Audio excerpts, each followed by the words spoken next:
En un nuevo episodio Libre para Elegir, Miguel Anxo Bastos.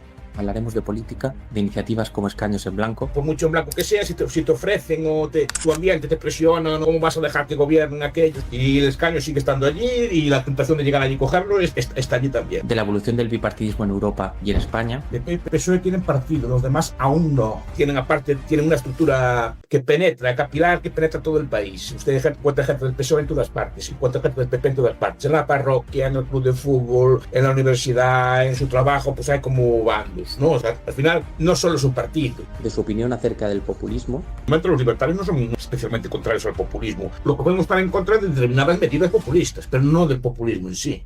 La ruptura del gran consenso en pensiones. Hay un discurso que antes no lo había, que confronta, digamos, la subida de pensiones con el malestar de los jóvenes. Te deja todo un nicho de mercado para ti, que nadie lo cubre. Y eso te lo estás dejando todo para él. Del movimiento de Estados Unidos y de cómo interpreta el movimiento MAGA las últimas actuaciones del gobierno de Trump. Cierto repliegue, están viendo que no pueden ya gobernar el mundo como era antes, que era la única superpotencia, digamos. Y se está replegando esto en sus padres. El caso de Venezuela es uno, el caso de Cuba, que está negociando con ella, o una salida parecida, supongo que con comunistas moderados. Y abrirán, digamos, la economía o la sociedad lentamente, conservando el poder los moderados. Exactamente igual que España.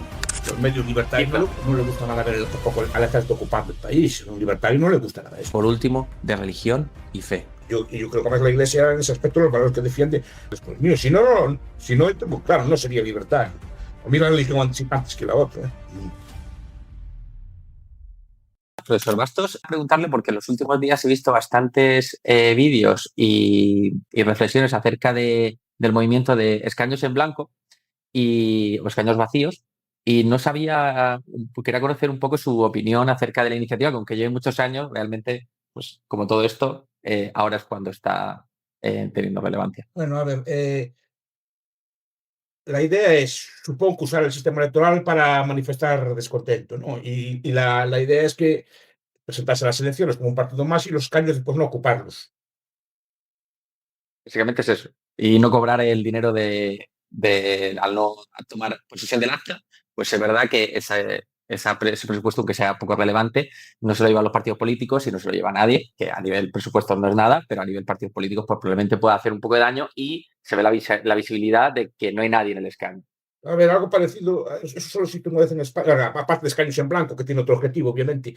Eso lo hizo, antes lo hacía Bildu, por ejemplo, históricamente, ¿no? La antigua Batasuna, y se presentaba, pero no ocupaba los escaños para manifestar descontento. Después hubo otra época que sí que se metieron, ¿no? Otra vez también decidieron no presentarse. Pero digo, no es lo mismo, obviamente no estoy comparando, estoy diciendo que ese fenómeno político, y en Irlanda se da Sinn Féin. El Sinn Féin se presenta siempre a las elecciones, saca los escaños, pero no los ocupa. Pero se presenta. O sea, coge el escaño, pero no lo ocupa. O sea, no, para que no se lo lleve otro, digamos, ¿no? Supongo que esto es algo similar, repito, sin comparar a los idearios ni mucho menos. Estoy diciendo que es algo similar, es presentarse y no ocupar el escaño. A nivel operativo, 100%. A nivel ideológico, yo creo que aquí lo que quieren mostrar, supongo, tampoco soy un referente ni llevado de ese partido, es aquellos votos en blanco que a día de hoy no hacen ningún tipo de ruido. Cuando en las elecciones de Extremadura hubo una abstención y un voto en blanco muy relevante, no hizo ningún tipo de ruido mediático porque terminan ocupándose y al final los titulares son pues Pepe Arrasa, Vox sube y demás. Sí. Y en cambio, de esta manera, si llegases a tener un 10, un 15% de algún parlamento autonómico en blanco, por lo menos debería ser noticiable y debería hacer un poco de reflexión y dar visibilidad a ese porcentaje muy amplio de abstención y voto en blanco. Me falta una información que igual no la vi, que ellos lo quieren, o sea, hacer el acto de toma de posesión y después no ir nunca, o simplemente no hacer nada después. Nunca tomarían el acto de posesión, o sea, nunca tomarían el acta de diputado y por tanto no generarían ningún tipo de flujo económico por ese trabajo. Y no lo ocuparía nadie, incluso un mismo candidato podría hacer esto en la elección. No, Alcaldía claro, Madrid, comunidad autónoma. Como nunca se dio. Es que no lo sé, claro, si no hacen acatamiento, seguramente no. Sí, el escaño, o sea, no lo ocupa otro.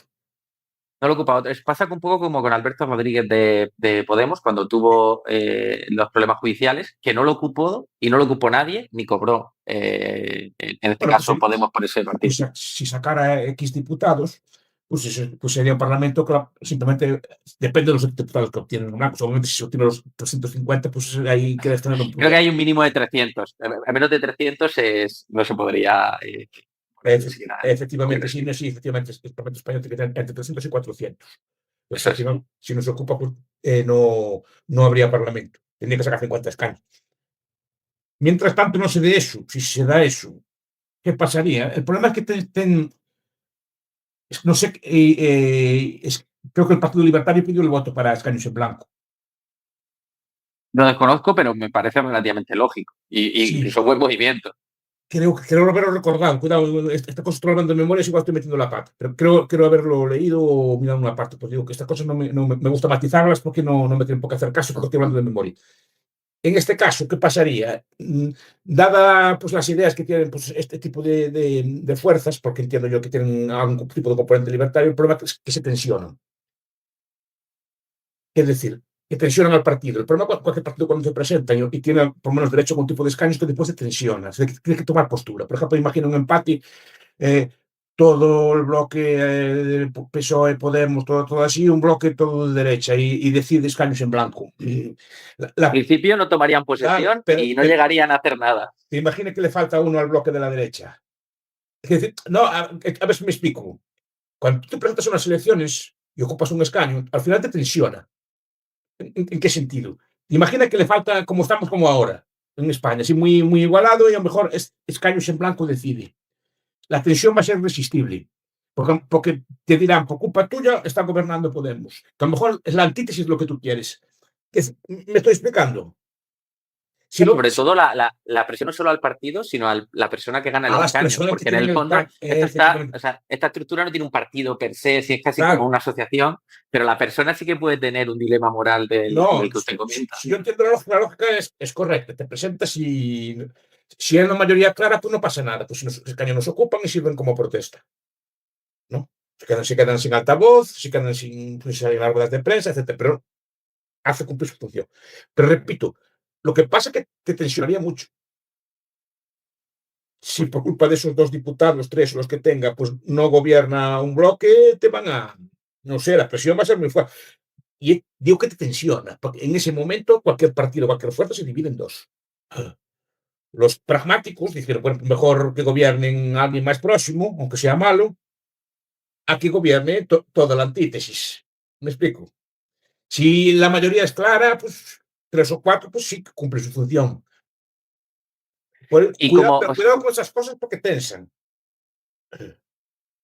o sea, yo estoy 100% de acuerdo con usted. Es más, creo que en este caso, como no hay estructura de partido, te tensa tu propio pensamiento individual, porque el escaño es tuyo y por mucho que tú hayas indicado que vas a no tomar posesión, en un momento Efectivamente. dado puedes tomar posesión y legalmente, o por mucho que tú hayas acordado previamente, lo estás haciendo bien. Entonces, ahí yo creo que la tensión es máxima. Pero sí que es cierto que yo tengo cierta simpatía acerca de mandar ese mensaje de, oye, hay 7, un 10, un 8, un 9% del Parlamento que no se ocupa porque hay un descontento de personas que no, por lo menos yo me encuentro entre ellas, Sí, sí, yo que no me entiendo, siento muy identificado con ningún partido y que no quiero votar en blanco. entiendo entiendo la lógica y entiendo que puede haber personas como si y simpatizo con varios de los puntos. Estoy explicando los problemas políticos que puede tener, nada más. No estoy diciendo que la idea sea mala en sí. Digo que estas ideas rara vez se llevan a práctica precisamente por cuestiones de este estilo. ¿No? Sí, sobre todo cuando le pasa la primera vez. Es verdad que a día de hoy, como han tirado Hay alguna otros cosa, alguna modelos, cosa de ayuntamientos. hay otros modelos, por ejemplo, Alianza Catalana, que no se presenta, en teoría, no está discutiendo, pero en teoría no se va a presentar a las elecciones españolas. Cuidado, pudiendo sacar. Las encuestas Y le como dan. la CUP durante mucho tiempo. No, la CUP llegó a estar representada en el Congreso. La CUP, Sí, pero había aquí, veces que sí y a veces que no. lo que tenía de más. Otra vez porque no salió, porque no salió por votos. Eh, pero Alianza Catalana, por ejemplo, dice que no se va a presentar. Y hubo un caso también de Batasuna o Henri Batasuna hace tiempo que decidió no presentarse a las españolas por protesta también. Lo que pasa es que recapacitó porque los votos cambiaron, se fueron a todos al PNV. Entonces no. quedó, quien engordó fue otro su costa, digamos, ¿no? No digo 100%. que son modelos parecidos. El suyo es el suyo, el de Izquierda en Blanco es presentarse y no ocuparlos. Bueno, pues en principio, repito, puede servir de protesta. Es más, cuando escuchas a los representantes del partido, ellos te dicen, no, no, es que aquí dentro hay de todo. O sea, no nos podríamos poner de acuerdo en nada. Es el único que no podríamos poner de acuerdo es no tomamos acto de posesión del cargo ni la acta de diputado y ya está. En todo lo demás, lo que hay dentro, eso es una amalgama y un crisol de cosas que claramente no vamos a ir más allá de este movimiento cívico protesta y ya está. Claro que después, claro, los escaños al final son de las personas y pueden hacer con ellos lo que quieran. Esa es la Ese cuestión. es el Porque, riesgo. por ejemplo, se acabó la fiesta, salieron tres, ahora solo queda el vice en el Parlamento Europeo. Los demás cada uno marchó para su lado, o se apuntaron a otro grupo, me parece. Entonces, no, claro, al final el escaño es tuyo. Si una vez que lo sacas, es tuyo. Es decir, por mucho en blanco que sea, si te ofrecen o tú mismo, tu ambiente te presiona, no, ¿cómo vas a dejar que gobiernen aquellos y tal? No, no. Si tenemos este gobierno hipotético Frankenstein es por tu culpa. O sea, la tensión es muy grande, ¿no? Estoy Yo totalmente de solo, acuerdo. yo digo que la idea me parece bien, solo advierto que estas tensiones pueden pasar. Y el escaño sigue estando allí y la tentación de llegar allí y cogerlo está allí también. Yo solo lo digo, porque puede pasar eso. Cuando tú vas lo que sé, imagina una cosa, Pedro Sánchez hace tal cosa y quiere censurar las redes, como dicen que quiere hacer, ¿no? Pues, pues ya la culpa es tuya de escaños en blanco que le dejas. No sé si me explico, ¿no? Cuidado con estas cosas, que te quedan muy bonitas hablar, pero después hay que ejecutarlas. Bueno, como la idea no es mala idea, es una forma de voto protesta. Pero, pues, Dentro de unos años, si le va muy bien, esto será como el vídeo de Juan Carlos Monedero, de la ley de llegó la oligarquía. Se pondrá todo el tiempo ese vídeo a escaños en blanco de que tendrá que haber tenido cuidado. Por seguir un poco con política nacional, que hay una cosa que me interesa y que no, nunca he profundizado mucho y en algún vídeo lo he visto que lo ha tocado usted de manera transversal. Siempre me ha resultado curioso cómo en España está siendo un poco rara, y sobre todo en los países más mediterráneos, en donde los grandes partidos, el bipartidismo, se mantiene y peor o mejor, porque yo creo que la ventana de Overton se está girando un poco a la derecha y hay cada vez más peso en la derecha, pero se mantiene en contra de lo que pasa en Francia, donde el PSOE, o incluso en Portugal, donde el PP, o sea, llamando PP-PSOE, lo equivalente. ¿Cómo explica que en España se siga manteniendo ese suelo, pase lo que pase, de 70, 80, que de ahí porque no baja ni... PP y PSOE tienen partido, los demás aún no. Cuidado, aún no. ¿Me explico? PSOE y partido tienen una estructura que penetra, capilar, que penetra todo el país. Usted encuentra gente del PSOE en todas partes, encuentra gente del PP en todas partes. En la parroquia, en el club de fútbol, en la universidad, en su trabajo, pues hay como bandos, ¿no? O sea, y después tienen cuadros. O sea, al final, no solo es un partido. Nosotros podemos juntarnos a hacer un partido, pero al final tiene que llenar una lista de alcaldes y concejales en toda España para tener peso. Se necesita varios miles de personas, mínimo varios miles de personas para presentar listas de gente más o menos cualificada, más o menos, no quiere decir que tampoco sea genio, pero por lo menos gente que sepa cubrir, o sea, dar un discurso en público, que sepa pues, organizar un programa mínimo, lo que sea, si necesita esas personas. Y no todos los partidos las tienen. Y el PP y las personas las tienen en todas partes. Es una de las ventajas que tienen. ¿No? Y entonces eso, claro, ya de entrada les da un tirón, porque pueden presentarse en todas partes con gente más o menos de confianza y que sepa lo que hay que hacer. Los demás partidos, por ejemplo, Vox está en camino de constituirse así. Aún le falta mucha capilaridad, pero aún le faltan, por ejemplo, en mi opinión, aún, no quiere decir que no los vayan a tener, cuadros administrativos, medios, por ejemplo, para ocupar, digamos, los puestos de Estado, ¿no? Todo, aunque, repito, estamos viendo que no siempre se ponen los mejores, pero por eso es un problema, pero necesitas gente para poner en los puestos, en estas cosas ferroviarias, en todas las agencias que hay, en todas las agencias tributarias, en todo tipo, y necesitas ciertas complicidades en los otros ámbitos del poder. O sea, gente próxima a las fuerzas políticas, a los poderes del Estado, ¿no? Pues a la judicatura. O sea, por ejemplo, hay que hacer el Consejo del Poder Judicial. ¿Cuántos jueces tiene Vox para nombrar? Es un ejemplo, ¿no? Me explico. No que sean de Vox, pero jueces. ¿Entiendes? Que los nombres tú. Porque los progresistas tienen los suyos, el PP tiene los suyos. ¿Cuáles son los tuyos? ¿No? Tienes que tener, por ejemplo, altos cargos en la defensa pues, para promover el ministerio. Es decir, tienes que tener de todo, en todos los ámbitos. ¿No? Gente, digamos, con complicidades o conozca bien el mundo de la banca, del poder económico, etcétera. Tienes que tener y eso, de momento, los demás partidos aún no lo tienen. Cuidado, que está en camino de tenerlo. Cuidado, no estoy diciendo que no. Pero el PP y el PSOE de momento los tienen. Después tienen marca, pues ya la gente pues es de eso. Y eso es lo que lo explica. Cuidado, que aún así está siendo duramente erosionado. No, Sí, no es el modelo. Siguen siendo las dos fuerzas más votadas, pero compare como eran antes. Antes tenían un 80 y tantos por ciento de los escaños. Ahora, entre el PP y el PSOE, pues ya no tienen tanto como antes. El PSOE, bueno, el pero a lo PP, mejor suman más que en la época del 15M, no las justo después, sino las elecciones, las dos o tres posteriores, cuando están Ciudadanos y Podemos. sí, pero, por ejemplo, el PSOE yo lo veo muy erosionado. O sea, lo veo muy erosionado. O sea, de la fuerza que tenía a la que tiene ahora. O sea, de ser un partido. Y el PP también, ¿eh? El PP, de ser un partido que podía tener mayores resultados el solo, nadie le da una mayoría absoluta al solo. Y que no es como antes. Ya no es un sistema. Antes era de dos, ahora puede ser de tres o tres y medio, según una fuerza que tenga sumar o el espectro de izquierda. Pero un momento que eran cuatro o cinco partidos. Aquí estoy totalmente de acuerdo con usted y que yo que vengo del mundo de la empresa pasa mucho, yo siempre lo comento sobre barreras de entrada, que en el fondo es lo mismo, ¿vale? Y entonces siempre digo que la tecnología es una barrera de entrada mucho más difícil, o sea, mucho más fácil de sobrepasar que los canales de distribución. Sí.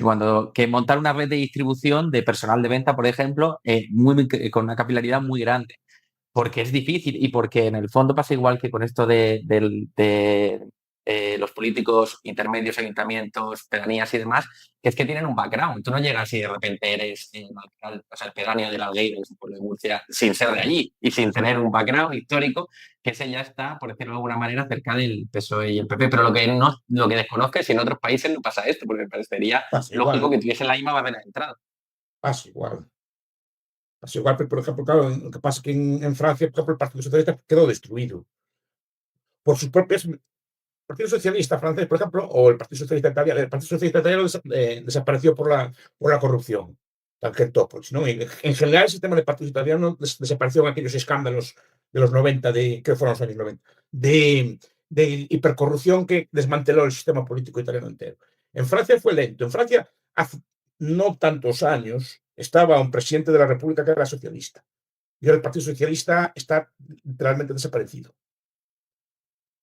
Sí, Desaparecido, sí, no sí. entonces que desapareció por cosas que tomó él y quisieron inflar a la ultraderecha para debilitar a la derecha tradicional y al final la ultraderecha se los comió a ellos. Cuidado que eso le puede pasar al PSOE. Que Yo yo estoy creo viendo que, yo un creo cierto que trasvase de votos no, PSOE Vox, o sea, es que el trasvase de votos va a ser del PSOE a Vox, no del PP a Vox, como piensa la gente. Que Vox ahora ya no es un partido. Al principio podría parecer un partido que era como el PP, así como más duro, digamos, ¿no? El PP como más auténtico. sí, No, ahora es un partido distinto. Distinto. Y, realmente se ha y ido. no es un votante, es igual que el RN francés. Es decir, no es un partido, ahora es un partido que la gente, que es distinto de la derecha convencional. O que pasa es que tensa la derecha convencional también. Porque primero, a lo mejor, con esta idea de inflar, ¿no? Al final, buena parte es que se está discutiendo ya, aún no lo veo una posibilidad real, pero se está discutiendo ya la posibilidad de que Vox se supere al PSOE, por ejemplo, en Zaragoza o en algunos sitios. En Badajoz ya lo superó, cuidado. No es general, pero cuidado, ya están mandando señales de que el PSOE puede ser tercera fuerza, pero con dos derechas, ¿no? En determinadas comunidades autónomas, seguro. En Murcia probablemente esté ahí también. Pero lo que sí que es cierto es que yo creo que ese traspaso se está produciendo con una capa de populismo, justo que es donde probablemente coincida, excepto en la parte de quizá de pensiones, que ahí yo creo que Vox sí que está siendo un poco rompiendo el consenso para bien de ellos, pero hay en otras muchas partes que lo que está quitando la va a ser el populismo puro y Ah, no, duro. claro. El populismo siempre fue una herramienta muy, muy eficaz. Yo no soy totalmente contrario al populismo. O sea, me gusta que también se piense un poco en las necesidades de la gente, o que se discute las necesidades de la gente, no solo las necesidades de las élites. Entonces, el populismo ahí tiene cierto punto de vista. Normalmente los libertarios no son especialmente contrarios al populismo. Lo que podemos estar en contra es de determinadas medidas populistas, pero no del populismo en sí, que es muy distinto. No todas las medidas populistas son iguales. Entonces, Vox, claro, ahí está jugando. El problema de las pensiones es que muchas personas no piensan que el PP piensa que solo los jubilados votan. Jubilados puede ser el 20% de la población, 20 y tanto, según como los contemos, ¿no? Sí. 10 millones, 9 millones, 10, 11, depende que contemos como jubilado, ¿no? Pues son. Pero nuestra población también vota. Que parece que solo votan los jubilados. Cuidado, primero, parece que solo votan los jubilados solo votan por la pensión. Parece que todos los jubilados votan aquí. Y no, los jubilados son personas como los demás, también tienen sus ideas y votarán a lo que quieran. Pero aún siendo así, hay más votos que jubilados. Es decir, hay 30 y tantos millones de personas que no están jubiladas, hay gente que es joven. Por eso, en los sectores de población, el populismo precisamente es no apoyar la subida de las pensiones. Porque, ¿dónde está el voto, por ejemplo, de Vox? Es mayoritario entre los menores de 40 años. Mayoritario entre los menores de 40 años. Por eso lo estoy diciendo. No es, el populismo ahí es precisamente luchar contra la subida de las pensiones sin descanso, ¿no? Es decir, sin medida.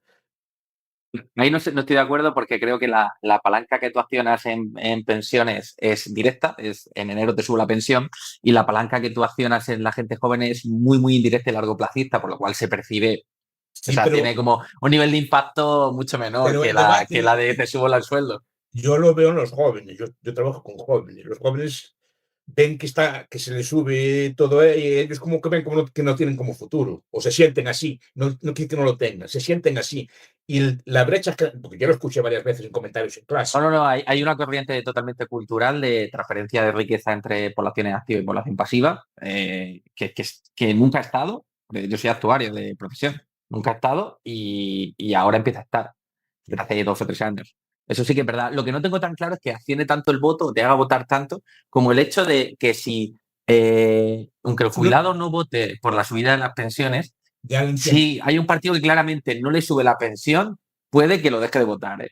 Es mucho, o sea, un porcentaje elevado, ¿eh? ya lo entiendo, pero yo conozco jubilados que no van a votar jamás al PSOE, suba lo que Bueno, pero suba. el PP está a favor de la subida de las Bueno, ya, pensiones. pero quiero decir Es la que no van alternativa. a votar, aunque no las bajara, no lo van a votar, porque repito que los jubilados, yo no hablo de, no tengo, o sea, pero el jubilado no solo vota por la pensión.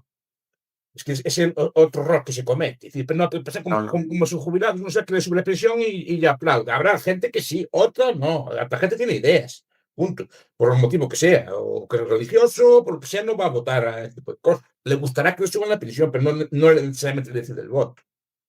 Lo que sí que hay un tema cultural en la que hay un malentendimiento de dónde está el poder adquisitivo en España. Mayoritariamente está en las Sí, clases no. pasivas, Te digo que en la riqueza. la idea de crear un discurso propio sobre las pensiones te deja todo un nicho de mercado para ti, que nadie lo cubre, y cubre a las poblaciones más jóvenes. Y eso Estoy de acuerdo. se lo están dejando todo para él. Y si no se dan cuenta los partidos, cuando juegan solo a los jubilados, no se dan cuenta de que ya hay un discurso, que antes no lo había, que confronta, digamos, la subida de pensiones con el malestar de los jóvenes. Ese discurso antes no lo había. Ahora sí. Entonces, cuanto más suben las pensiones, más se pueden irritar, sobre todo si hay una comunicación eficaz de esa subida, ¿no? Y achacándola a los partidos del sistema, que a los jóvenes los dejan sin futuro, etcétera, etcétera. Ahora sí que hay un discurso, sí que se transmite a través de las redes, de forma simplona a lo mejor, pero se transmite, y eso sí que llega. Y te deja todo un mercado para ti solo, porque nadie te lo cubre. Y es un mercado muy masivo y además es que si fueran conscientes la población realmente el impacto que tiene la subida en capitalización compuesta de las pensiones sobre su futuro, es mayor que cualquier otra medida que se pueda tomar, ¿eh? Que Claro. no tengo ninguna duda. Y eso impacta en dependencia, impacta en educación, impacta Sí, en sanidad, o sea, que sí. impacta en cualquier otra partida del Estado. Y pues terminando un poco en el bloque de España, quería preguntarte que además justo estuvimos hablando hace un año, cuando quizá no estaba tan de moda, y hablamos de Estados Unidos y hablamos de Groenlandia y de Canadá, ya hace pues poco más de un año, y de cómo pues Estados Unidos en ese momento, como comentaba usted, que parecía que había una cierta intención hacia replegarse hacia sus zonas de influencia. En ese momento no hablábamos de Venezuela, que estaba ya lejos, pero sí Canadá y Groenlandia. Y cómo pasado un año, cómo ve es un poco ese pronóstico, esa idea lanzada al aire de, oye, un reagrupamiento de sus intereses, quizá en su continente, y cómo casa esto con lo que hace en Irán, que probablemente Venezuela se vea bien en su electorado, Irán probablemente. A ver, yo lo que estoy viendo es, me corroboro lo que decía antes. Creo que hay un cierto repliegue, están viendo que no pueden ya gobernar el mundo como era antes, que era la única superpotencia, digamos, era el hegemón, que dicen los teóricos, y se está replegando esto de su espacio. Su espacio es el espacio pues, del hemisferio occidental, que dicen ellos, o de América Latina. El caso de Venezuela es uno, el caso de Cuba, que está negociando con ella, o una salida parecida, supongo que con comunistas moderados, ¿no? Comunistas aperturistas y negociarán una salida parecida. Tiene algo semejante y abrirán, digamos, lentamente la economía o la sociedad lentamente, pero conservando el poder los moderados. Exactamente igual que en España. Ahí tiene razón Marco Rubio. Exactamente igual que en España. En España, quien pilotó la transición fue el franquismo. Franquismo moderado de Adolfo Suárez, que era secretario general del movimiento. No, Fue ministro de época de Franco, sí. no, fue secretario general del movimiento. Secretario general del movimiento, sí. Era el jefe del Partido Único de Franco, no era un señor que pasaba por la calle, no era un opositor, era un miembro del núcleo Sí, de sí. poder del franquismo. A lo mejor no era el que más mandaba, pero estaba allí en el núcleo. Simplemente como aquel lo vieron joven y así y tal, le dejaron él que dice la cosa. Pero lo hizo con ministros y gente y cuadros del franquismo. Bueno, Fraga era ministro No, de toda turismo, ¿no? policía, en general, todos los ministros vienen casi todos del De la franquismo. Alianza Popular. Vienen de ahí. Y fue como se hizo la transición. Y después, pasados unos años, fue cuando ganó el Partido Socialista. Ya llegó una élite nueva, pero ya con la transición más o menos hecha. Y supongo que en Cuba serán comunistas moderados, etcétera, como un. Si lo ven en Afganistán hicieron algo así. Cuando eran las negociaciones, las inició Trump y las acabó Biden, Trump decían los analistas que estaban negociando con los talibanes moderados.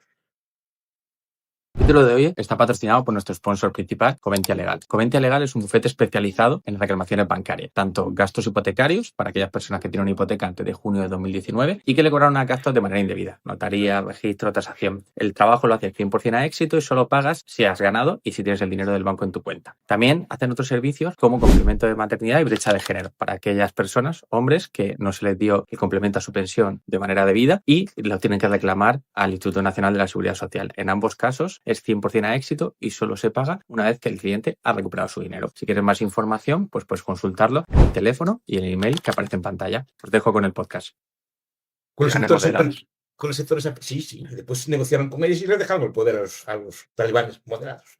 Era, entre comillas, es como se hablaba de aquello. Pues ahora también hablamos, supongo que están en lo semejante. Lo que están diciendo está los sectores de poder del régimen negociando una salida democrática para Cuba también. Pero eso demuestra también que tienen interés en eso. Porque durante mucho tiempo, digamos que América Latina al poder americano no le importó. O sea, dejaban. O sea, no se preocupó de Venezuela ni de otros regímenes que pudiera haber por el estilo. Simplemente, pues no interferían. Solo de los intereses 60, y tampoco se preocupó económicamente mucho porque China ha invertido mucho en infraestructuras, el puerto en Perú, bueno, sí. muchísimo, no solo políticamente, sino económicamente no se ha interesado demasiado en los últimos 20 años. Andaba en otros mundos, andaba en otras preocupaciones, en el espacio postsoviético, en muchos territorios, en los conflictos con China, en el Pacífico, o sea, descuidó. Y yo creo que la idea es replegarse a este es mi espacio, más o menos lo que conozco yo, lo que gobierno yo, voy a incluir Groenlandia, pero es lo que quiero, digamos, estar yo cómodo en mi territorio y tener como mi bloque de poder, pero aquí. Pero Renunciar a ahí no me casa mucho con la parte de Irán, que es verdad que es por Israel, probablemente, pero yo creo que el votante de Trump, Venezuela, eso, lo puede entender y Irán puede es muy estar de acuerdo. distinto. Irán es muy distinto. Primero, que es una cultura distinta. Tú allí que no puedes invadir aquello. Y aunque le quites el jefe, tienen otros. Es decir, no es un sistema A ver, Venezuela al final es un país que es occidental, las costumbres son parecidas al resto, entonces, porque Irán no es un país con las mismas costumbres exactamente. Y digamos que una intervención extranjera no sería tan bien vista como en otros sitios. Tienen que hacerlo de otra forma. No sé qué tipo de presiones están haciendo. No sé hasta qué punto Israel tiene influencia ahí. No sé hasta qué punto. Mi opinión personal es que le vale cualquier tipo de sistema político, porque con Arabia Saudí no tiene problema. Mientras que deje que el business fluya, yo creo que Trump en eso diría, el problema que tiene es que el régimen de los ayatolás no deja que el business fluya, ¿vale? Pero si deja que el Por eso. business fluya, yo creo que no tendría problema, al igual que no tiene problema con Arabia Saudí o con Qatar, no tendría problema de que prospere su gobierno islamista, mientras que dejase que el business fluya. Lo que sí que es cierto es que yo creo que el americano que vota a Trump no está de acuerdo a hacer esas intervenciones tan lejos y piensa de eh, vamos a centrarnos en América. Es que ahí está, el electorado de Trump el MAGA nace con un proyecto más o menos aislacionista, América primero. Es decir, no tenemos que solventar los problemas del resto del mundo, sino que los problemas de América. Pues yo digo, pero la estrategia de Trump de momento, no es excesivamente belicosa. O sea, no hace como Bush padre o Bush hijo que invaden Irak y lo atacan y quieren hacer un cambio de régimen por la fuerza. Es que Irán probablemente no tendrían capacidad para hacerlo. Y segundo, que su base no lo admitiría. Y después que seguramente no tienen recursos suficientes para hacer una guerra semejante a largo, una guerra de verdad. Una cosa es una intervención. Estados Unidos ya sin tanta guerra tiene unos problemas de deuda enormes, tiene unos problemas económicos muy graves como para meterse en mira, una guerra relativamente pequeña, como era la de Vietnam, sacó a Estados Unidos del oro. No a ellos, Nixon en el 71. Que lo quitó del oro, porque simplemente no podía, no tenía ya, y llevó a inflaciones y a crisis a gran escala, o sea, una crisis económica a muy gran escala. Es decir, por muy grande que sea el país, tú tampoco puedes meterte en una guerra tan grande y pensando que tienes recursos infinitos, porque no los tienes. Tienes que quitarlos de otra parte. Y ya el dólar no está especialmente bollante, los problemas de deuda son grandes, no tienes la capacidad, digamos, ni eres tampoco el superpoder que eras antes. No, yo creo que lo hace de manera, si fuese americano, otra cosa es mi opinión personal, de manera bastante inteligente. Al final pone presión, que es presión militar cercana, nunca va a poner probablemente muchas, o sea, botas en el país más allá de Sí. intervenciones puntuales, pero con eso, si no eres maximalista, si no quieres que caiga el régimen entero de Venezuela y poner a alguien totalmente distinto, necesitas cambiar a mucha gente, si no eres maximalista, probablemente te funcione y te Sí, sí, no, funcione. la estrategia yo creo que es esa. No sé si funcionará igual, pues presionar con una actuación, presionar de forma abierta o con alguna acción puntual para intentar que el régimen sea más amigable. Yo no creo que quieran cambiar el régimen. Yo creo que en Irán, hace el fin de semana pasado o el anterior, que se veía mucho de intervención, yo creo que se estaba replanteando, porque en Irán sí que hay cierto descontento social, 20-25% sobre todo de la capital y de determinadas ciudades, que a lo mejor quieren un cambio de régimen, pero yo no sé si Estados Unidos quiere eso. O sea, yo creo que Estados Unidos lo que preferiría es lo que pasa en Venezuela, que una Delcy, un segundo, pusiera a la hija de Diosdado Cabello como ministra para tenerlo contento, y piense un poco y piense caso y cogerá el teléfono cuando toque. Sí, ¿Qué no, es una quieren? estrategia Tampoco van a meter en el día a día, sino simplemente en algunas cosas y ya no de está. cambio de régimen, sino que el régimen sea más amigable. Eso es. Eso es la idea.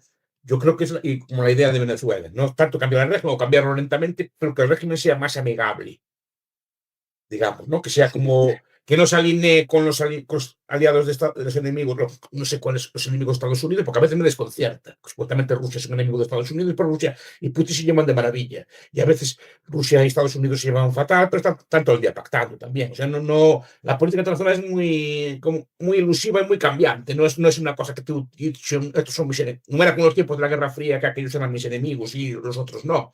Ahora cualquiera puede cambiar de bando. No, no, no. Ahora es un pragmatismo absoluto, yo creo. Claro, pues, históricamente Rusia era el enemigo. Pues ahora, por ejemplo, Rusia puede ser el amigo de Estados Unidos y el enemigo puede ser Europa. Podría serlo perfectamente. Ujú. Sí, sí, podría pasar, ¿eh? O Podría sea, pasar no, hombre, perfectamente. es verdad que Estados Unidos tiene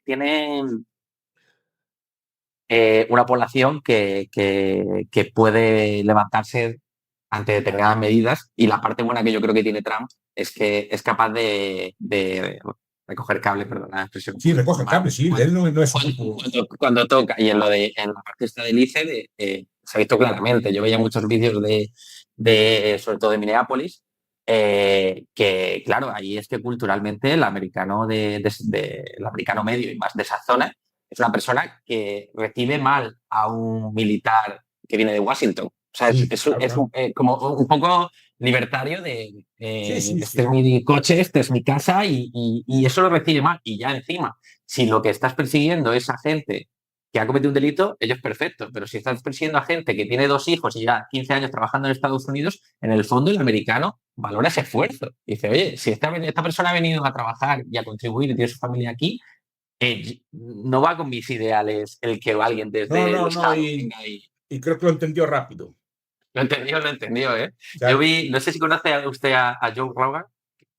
Joe Rogan es un podcaster que es el más famoso del mundo sí. y que ayudó mucho a la victoria de Trump. Pero él sobre todo hace temas de UFC, de MMA, entonces por eso lo sigo. Y en su podcast, que es el más oído del mundo, cuando lo del ICE, hizo un alegato súper duro diciendo, básicamente en inglés, dijo, ¿qué coño está haciendo Trump echando a gente que ha venido aquí a trabajar, que se levanta a las 6 de la mañana? Y eso, cuando yo lo oí, dije, uff, aquí o hace algo o va a tener problemas en las elecciones de No, noviembre. Y vamos, una semana más tarde los medios libertarios no le hizo. gusta nada, no le gusta nada ver tampoco al ejército ocupando el país. A un libertario no le gusta nada eso. Tampoco lo que dice usted, que está, no le gusta que venga el ejército ya. No hay una policía para eso, no necesitas tanques no dijo, tanques los usaron una vez tanques no, bueno, vehículos artillados, artillados no, blindados. Sí, sí. En una protesta también, y fue muy mal visto cómo usas, digamos, este tipo de vehículos blindados para contra la población. Eso, entonces no se ve bien y los muchos círculos que apoyaron a Trump y apoyan a Trump no les gusta eso. Y lo entendió a la primera. Yo creo que lo entendió a la primera. Ahí Sí, yo creo que tiene sí. instinto. Tiene instinto, sabe cuando no, una cosa y no persevera. No, no, en eso yo creo que es muy valorable su gestión, porque como buen político, pues lo ideal es acertar, pero si no acierta, por lo menos rectifica. Que en este caso no tiene claro. Y sobre Estados Unidos también me resulta muy interesante y quería saber su opinión en este año se ha visto un poco la debilidad de Estados Unidos frente a ataques a su deuda, ¿vale? Pues un poco, sobre todo con la parte de pues, cuando impuso los aranceles, como, pues quitó el pie al acelerador. ¿Y qué piensa usted que va a hacer con su deuda? Si va a ir por la parte de tokenización de la deuda emitida por Estados Unidos para diversificarla por el mundo, si crees que va a controlar que eso, bueno, el déficit fiscal y de esa manera empoderar el dólar o con el nuevo candidato a la Fed, con Kevin, hacer una política más laxa, perdón, más dura monetaria. Estados Unidos es un país muy rico y muy poderoso, pero ya no es lo que era antes. Cuando acabó la Guerra Mundial era casi la mitad del PIB del mundo. Del mundo. Sigue siendo un país rico de 300 millones de habitantes. No, eso no es un porcentaje muy alto de la población mundial.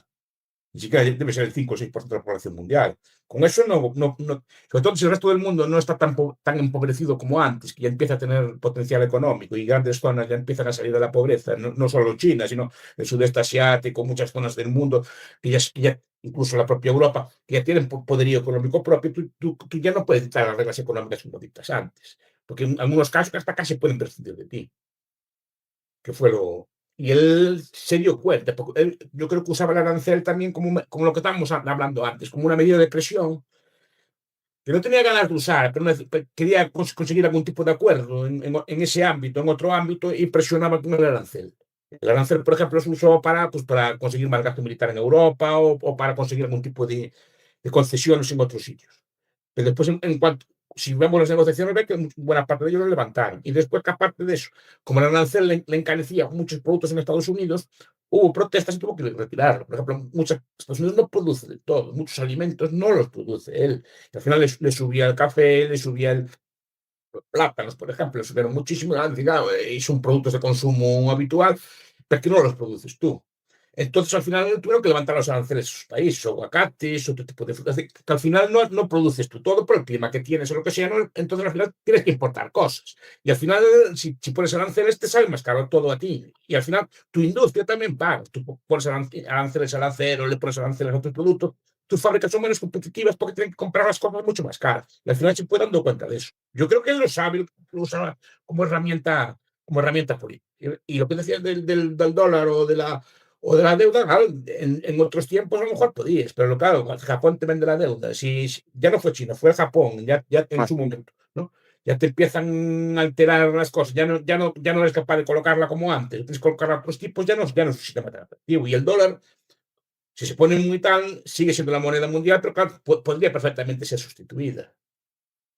No, no, es más, en las últimas semanas sí que es cierto que contra pronóstico ha estado un movimiento de refuerzo del dólar y de caída de oro y la plata, del rally y de las criptomonedas. Contra un poco, yo creo que es un arte puntual, creo que del mar de fondo, Si el no dólar puedes pierde, identificar.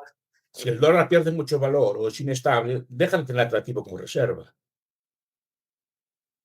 O incluso deja de tener atractivo en el mercado mundial porque es una moneda muy voluble. Tiene que tener una cosa sana, digamos, ¿no? Para que sirva a comerciar en el mundo. Si es una cosa que está variando mucho de precio, en el comercio mundial siempre se podría empezar a buscar otras alternativas. Pero cuando tienes una deuda tan grande como Estados Unidos, o te la comes vía inflación y tipos bajos, o es difícil de asumir, ¿eh? Porque si no tienes que recortar gastos. Claro, y además Y no quieren. si los demás no te la quieren tampoco. Si el resto del mundo Sí, no te la quiere coger, o te coge otras cosas, entonces, claro, ya empiezas a tener problemas. Ningún país, por muy potencia que sea, tiene capacidad infinita de hacer lo que quiera. Podía en su momento hacer porque tenía una fuerza relativa muy grande, pero que a día de hoy esa fuerza relativa ya no la tiene. Entonces yo creo que la estrategia es eso, irte para tu territorio y comerciar con el resto del mundo. creo que se está resistiendo un poco, pero sí, o sea, yo lo interpretaba así ya cuando hablamos el año pasado. Y este año, un poco más, algunas cosas como lo dirán, o incluso este movimiento de intentar reforzar el dólar también me sorprende un poco, porque no lo van a poder, o sea, que en mi juicio creo que no lo van a poder mantener. O sea, creo que es muy bien lanzar ese mensaje al mercado de, oye, vamos a tener, o sea, a ser un poco más responsables con nuestra política monetaria y con nuestra política fiscal. No han dicho nada, pero se interpreta, pero en el momento en que lo intenten ser, a lo mejor pueden hacerlo hasta noviembre, que ganen las elecciones que tiene Trump, y luego empezar a ser responsables fiscalmente. Claro, Pero el nuevo, sí que han hecho ese movimiento. el nuevo banquero central parece bastante dócil.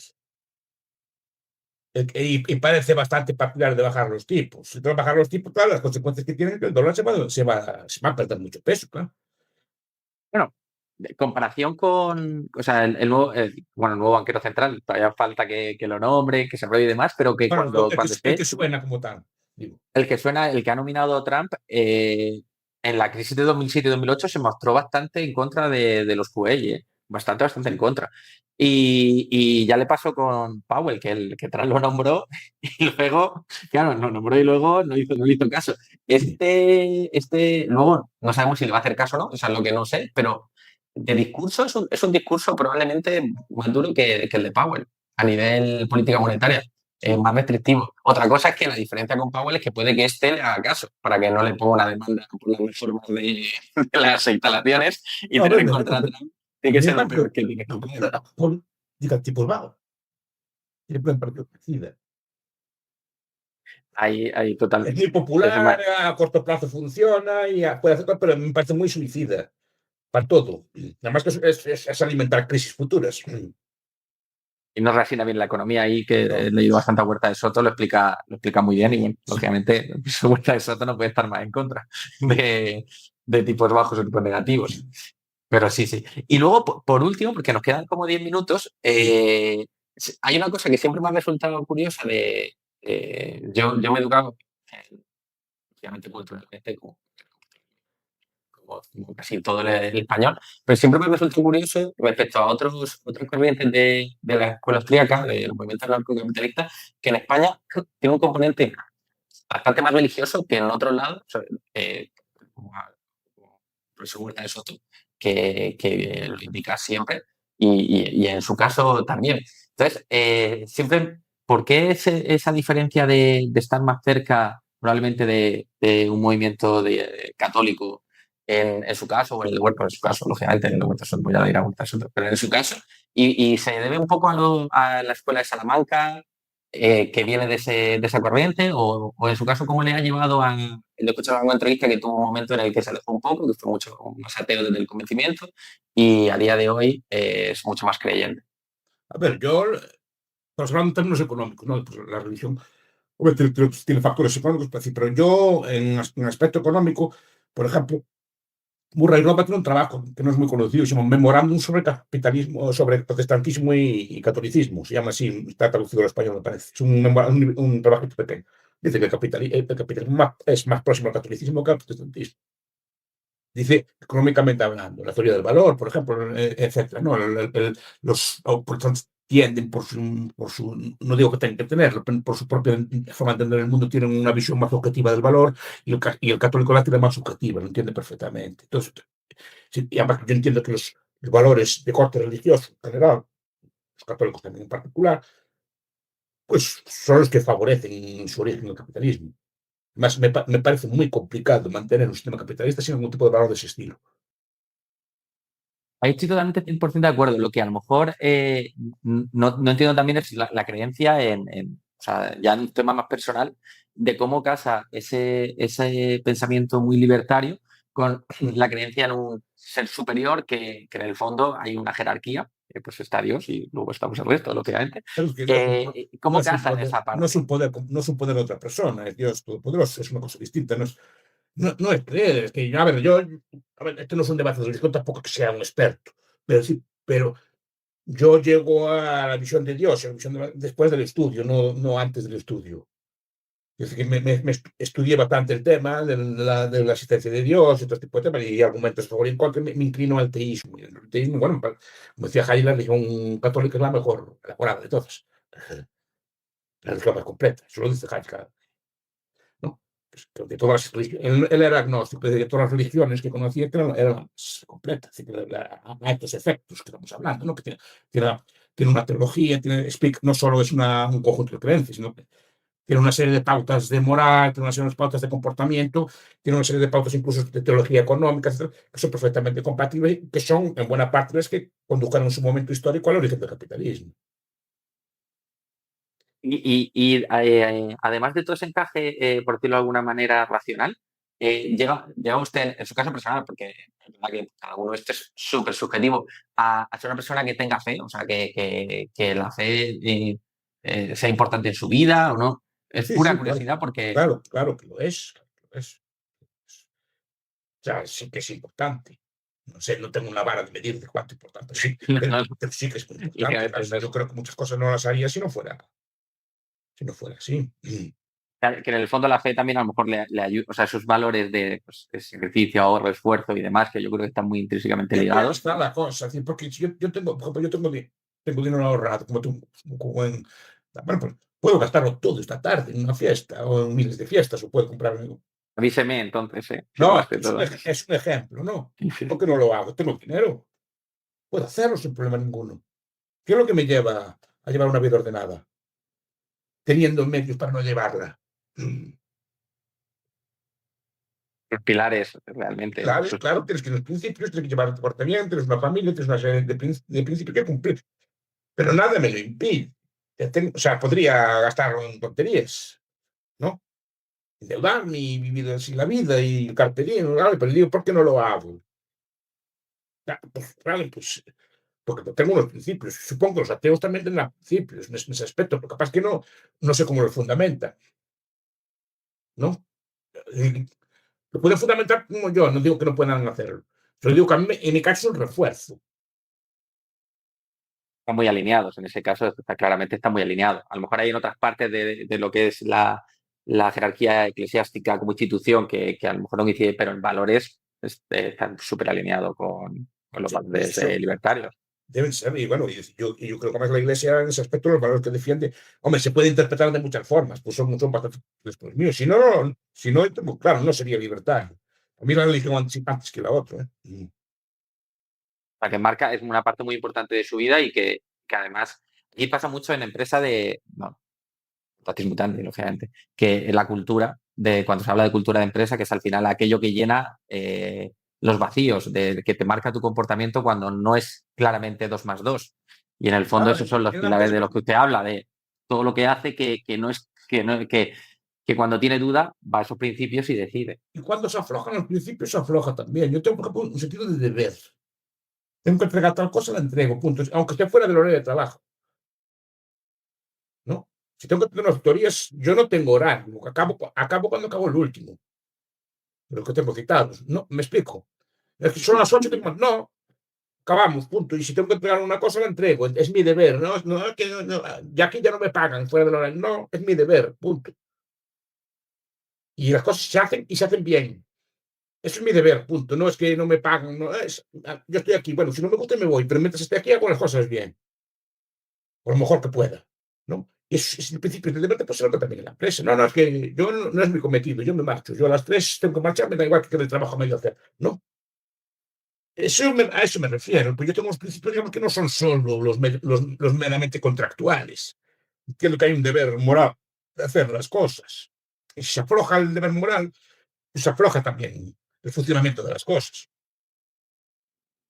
Sí, sí. Y creo que además ese principio es cada vez menos frecuente en la sociedad. No sé cómo era antes, pero el del trabajo bien hecho. O sea, yo siempre hablo mucho de qué diferencia entre un buen y un mal trabajador. La principal diferencia es que se fija en lo que está haciendo. O sea, tan tonto como eso. Que toma un deber, lo hace y que encima lo está haciendo siendo consciente de lo que está haciendo. Y cuando pasa algo relativamente cerca, que aunque no tenga exactamente que ver con él, pues también lo incorpora dentro de lo que está haciendo o ayuda en esa Claro, parte. Y eso es algo esas, muy difícil de ver. no es fácil, claro que es difícil de ver, porque no solo es hacerlo bien, que la cosa quede bien hecha, quede bien acabada, es tu trabajo. Eso no es mío, que es para el patrón, es igual, es tu trabajo, lo que hiciste tú. Este coche lo hice yo. Yo veo los trabajadores viejos aquí de Stellantis, así en vivo, ¿no? Este coche lo hicimos nosotros. Y con orgullo. Cuando mira uno que hicieron ellos, ¿no? Ahora no, bueno, amistad, no es mi cometido, no es lo mío, está fuera del horario. Antes, o sea, ese tipo de deber que no cuida no solo en el trabajo, sino en el resto de las cosas, ¿no?